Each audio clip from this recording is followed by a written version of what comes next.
जी तो students next है हमारे पास क्वेश्चन नंबर 10 एक्सरसाइज 7.1 का। और एक्सरसाइज 7.1 का ये जो क्वेश्चन नंबर 10 है, एक बार फिर इसमें हम रेशियो थ्योरम को या सेक्शन फार्मूले को इस्तेमाल करते हुए इस प्रॉब्लम को सॉल्व करेंगे। तो सबसे पहले क्वेश्चन को रीड करते हैं, इसकी फिगर बनाते हैं और फिर उसके बाद इसके सोल्यूशन को देखते हैं। देखो हमसे ये कहा जा रहा है if a point P whose coordinate is k, 7 divide the line segment joining A and B in the ratio m/n. Then find ratio m/n and also find k. देखिए कहा ये जा रहा है कि हमारे पास जो है A और B ये दो पॉइंट्स हैं।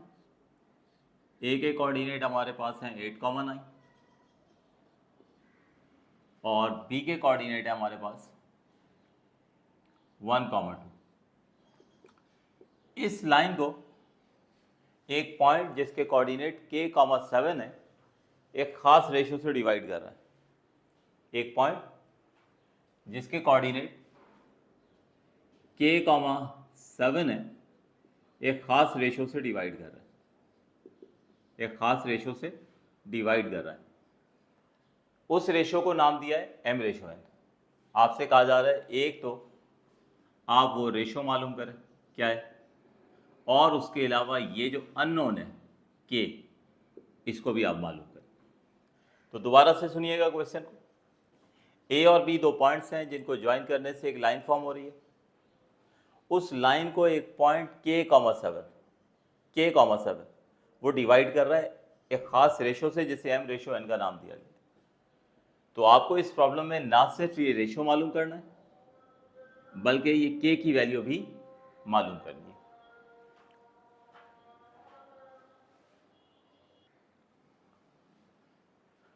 तो दो चीज़ें हमें इस प्रॉब्लम में जो है वो फाइंड आउट करनी है। एक तो हमें ये रेशियो फाइंड आउट करना है और उसके अलावा हमें ये k की वैल्यू मालूम करनी है। जब k की वैल्यू मिल जाएगी तो ऑब्वियसली हमारा वो पॉइंट कंप्लीट हो जाएगा जो बेसिकली उस सर्टेन रेशियो से इस लाइन को डिवाइड कर रहा होगा। तो यकीनन फिर रेशियो थ्योरम का इस्तेमाल करना है हमने। तो यहाँ पे फर्स्ट ऑफ ऑल हमने रेशियो थ्योरम मेंशन कर दिया। x इक्वल है mx2 plus nx1 over m plus n और y इक्वल है my2 plus ny1 over m plus n। तो अब x1 y1 पहला एंड पॉइंट, ठीक है, इसके कोऑर्डिनेट हो गए हमारे पास 8, 9। b हमारे पास सेकंड एंड पॉइंट है लाइन का, इसके कोऑर्डिनेट को हम x2 y2 से रिप्रेजेंट कर देते हैं, ठीक है। और ये हमारा पॉइंट जो है ये कोऑर्डिनेट ऑफ डिवीजन है। कोऑर्डिनेट ऑफ डिवीजन का मतलब ये होता है कि वो पॉइंट जो लाइन को डिवाइड कर रहा है। देखो वो पॉइंट जो लाइन को डिवाइड कर रहा होता है ना, जिस तरह लेफ्ट साइड वाले पॉइंट को हम x1 y1 और राइट साइड वाले को पॉइंट को x2 y2 मानते हैं, तो वो पॉइंट जो डिवाइड कर रहा होता है उसे हम xy से रिप्रेजेंट करते हैं। तो इस वक्त हम करने ये जा रहे हैं कि कोऑर्डिनेट ऑफ P, ये जो कि कोऑर्डिनेट ऑफ डिवीजन है, तो इसे हम xy से रिप्रेजेंट करेंगे जो कि किसके बराबर है k, 7 के बराबर है। तो अब ये डाटा हमारे पास है, हम इसको रेशियो थ्योरम में पुट करेंगे। देखें रेशियो थ्योरम में हम x में भी डाटा पुट कर सकते हैं और y में भी पुट कर सकते हैं, लेकिन अगर ये डाटा हम रेशियो थ्योरम फॉर x में पुट करते हैं तो ये हमारे लिए यूजलेस होगा, ठीक है।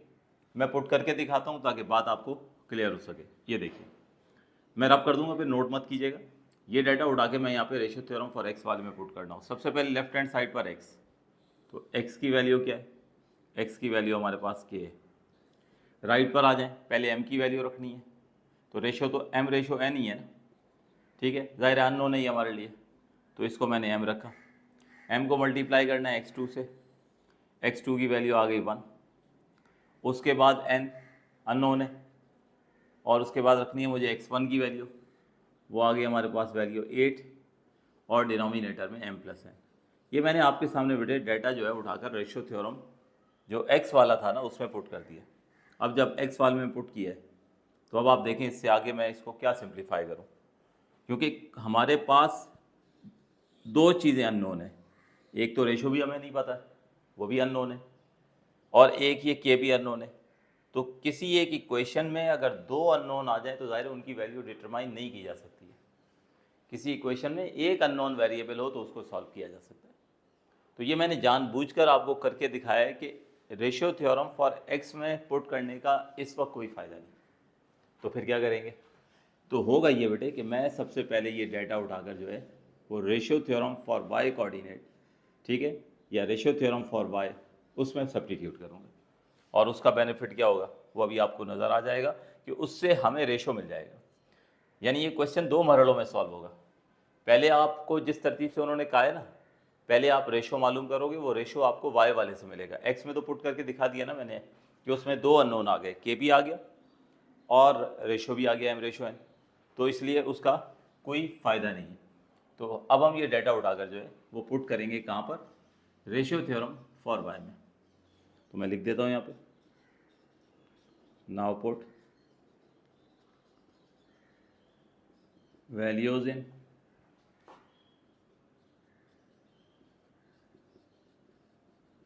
Ratio theorem for y. Y भी लिख सकते हैं और फॉर ऑर्डिनेट भी लिख सकते हैं, ठीक है। किसी भी ऑर्डर्ड पेयर में हमारे पास ये जो एक्स की वैल्यू होती है ये होता है एब्सीसा, ये होता है एब्सीसा, और ये जो वाई की वैल्यू होती है ये होती है ऑर्डिनेट। तो हम यहाँ वाई भी लिख सकते हैं और ये भी लिख सकते हैं कि फॉर ऑर्डिनेट। तो बहरहाल अब हम ये रेशियो थ्योरम में डाटा पुट करते हैं। सबसे पहले स्टूडेंट लेफ्ट हैंड साइड पर हमें वाई की वैल्यू पुट करनी है। तो यहाँ से देख लें वाई की वैल्यू क्या है? 7 है। ये मैंने लेफ्ट हैंड साइड पर सब्स्टिट्यूट कर दी। अब हम राइट हैंड साइड पर आते हैं।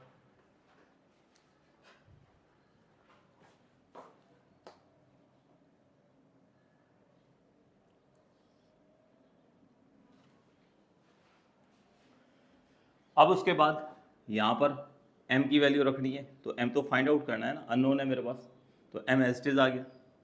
अब y2 की वैल्यू रखनी है, तो ये देखिए यहाँ से ये y2 की वैल्यू क्या आ रही है? 2 आ रही है। फिर प्लस की साइन आएगी। फिर मुझे रखनी है n की वैल्यू, तो n तो अननोन है, फाइंड आउट करना है क्योंकि सबसे पहले हम रेशो ही फाइंड आउट करेंगे। फिर हमें रखनी है y1 की वैल्यू, तो ये देखें y1 की वैल्यू क्या है हमारे पास? 9 है, और डिनोमिनेटर में m plus n as it is आ गया क्योंकि अननोन है तो एज इट इज आ गया। अब डाटा उठाकर मैंने यहाँ पर पुट कर दिया है फार्मूले में, कौन से वाले में? रेशियो थ्योरम में, रेशियो थ्योरम फॉर वाई में, ठीक है। ऑलरेडी मैं आपको वर्किंग करके दिखा चुका हूँ कि अगर रेशियो थ्योरम फॉर एब्सीसा या रेशियो थ्योरम फॉर एक्स में हम पुट करेंगे तो चूँकि 2 अननोन आ रहे थे, के भी अननोन था और रेशियो भी अननोन था, तो वो हमारे लिए यूजलेस था। लेकिन अब आप देख सकते हैं कि जब मैंने यहाँ पर रेशियो थ्योरम फॉर एक्स में पुट किया है ना, तो अब सिर्फ रेशियो इन्वॉल्व हो रहा है। इसका मतलब है यहाँ से सॉल्व करके मैं सबसे पहले जो है वो रेशियो जो है वो हासिल कर लूँगा। तो अब इसकी सिंप्लीफिकेशन करते हैं। तो सिंप्लीफिकेशन के लिए हम क्या करेंगे कि यहाँ पर सबसे पहले स्टूडेंट्स जो है इसको क्रॉस मल्टीप्लाई करेंगे। m प्लस एन जो है वो आके 7 से मल्टीप्लाई हो जाएगा।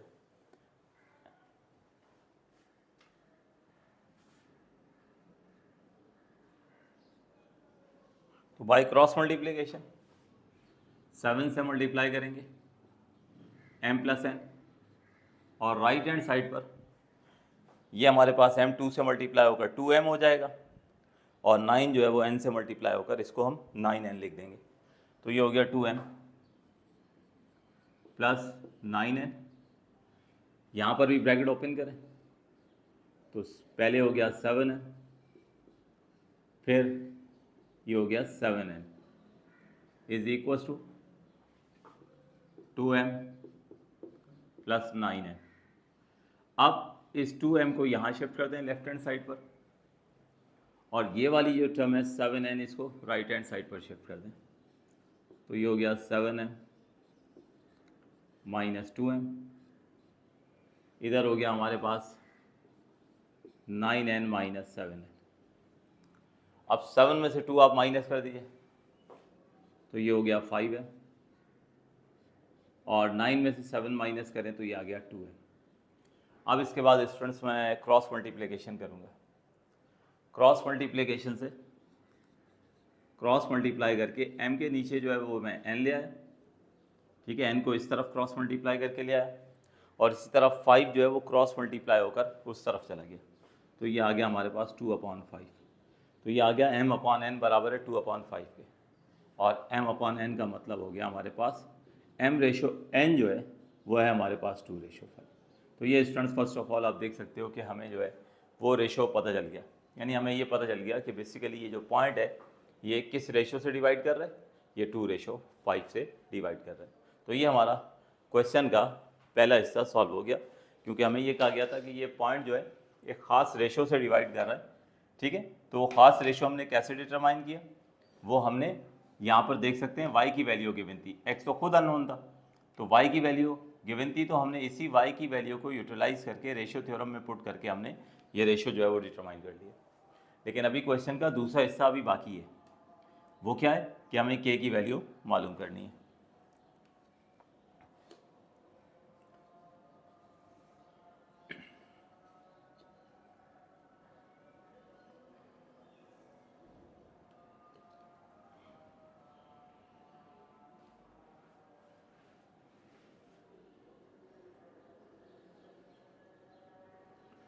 अब इसके बाद हमारे पास जब रेशो आ गया तो अब क्या करेंगे स्टूडेंट्स, अब हम चूँकि यहाँ पर k की वैल्यू हमें मालूम करनी है, यानी इसका मतलब ये हुआ कि k कहाँ पर लिखा हुआ है, k लिखा हुआ है x की प्लेस पर।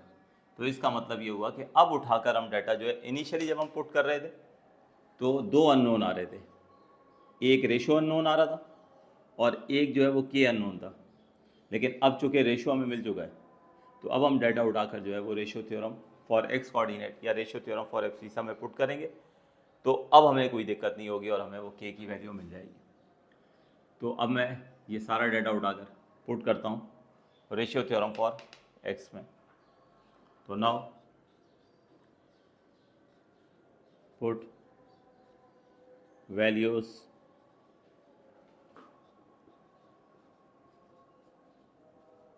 इन रेशियो थ्योरम फॉर x। ठीक है, तो x वाले में पुट करते हैं। तो सबसे पहले ये देख लें, यहाँ से x की वैल्यू हमारे पास क्या आ रही है, वो k आ रही है। तो लेफ्ट हैंड साइड पर k आ गया, राइट हैंड साइड पर आ जाए।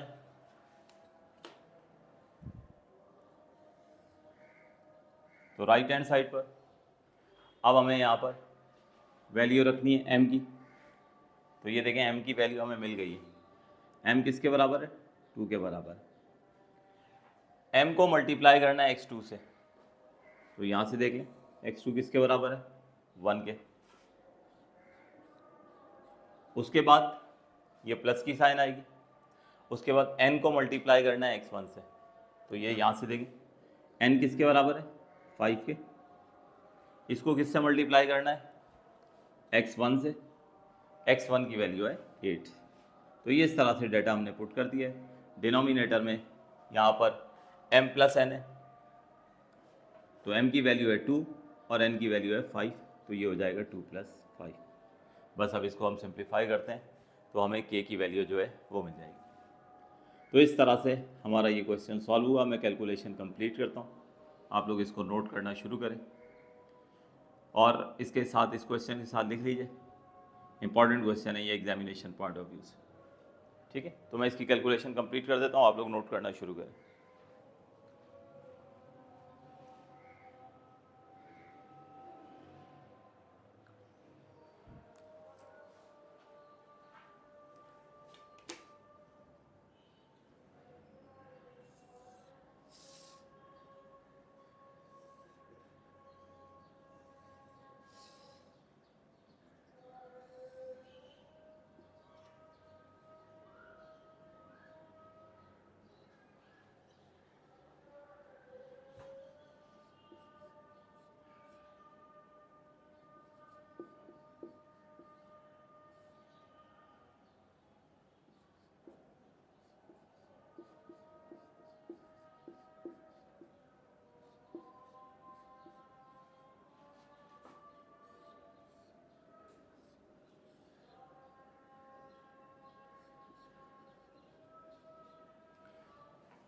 तो ये देख लीजिए स्टूडेंट्स, मैंने कंप्लीट कर लिया है। जब ये वर्किंग मैंने जो है प्रोसीड की है तो k की वैल्यू हमारे पास 6 आ गई है। तो इस तरह दोनों काम हो गए हमारे, एक हमने रेशो मालूम कर लिया और दूसरा फिर हमने k की वैल्यू मालूम कर ली।